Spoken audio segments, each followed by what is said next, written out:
Le cerisier, un livre d'Alba Garcia Puig aux éditions L'Âne Battée.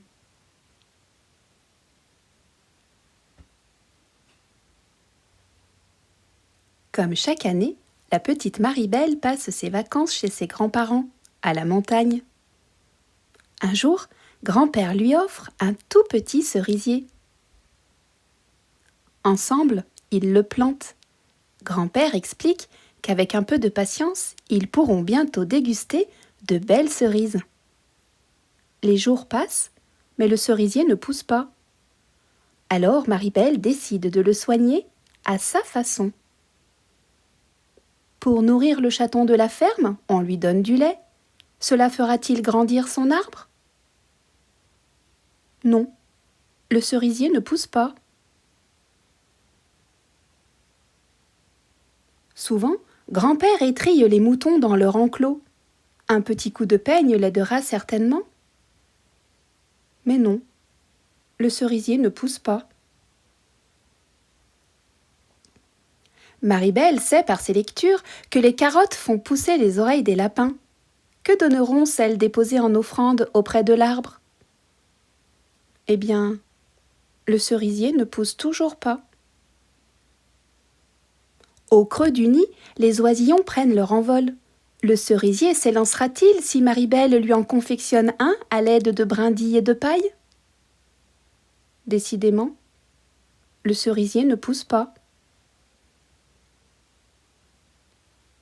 Les jours passent et Marie-Belle désespère. Elle mesure chaque jour son arbrisseau. Finalement, l'été s'achève. Marie-Belle craint que son cerisier, si chétif, ne supporte pas un hiver rigoureux. La nuit suivante, le cerisier entend une chouette ululer. Il étire son tronc pour mieux percevoir sa mélodie. Quelques jours après, des papillons espiègles viennent le chatouiller. Pour répondre à leur jeu, il allonge ses branches.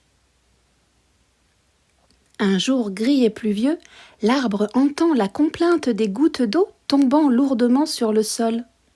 Il déploie délicatement ses jeunes feuilles pour amortir leur chute et obtient l'amitié de la pluie par ce geste bienveillant.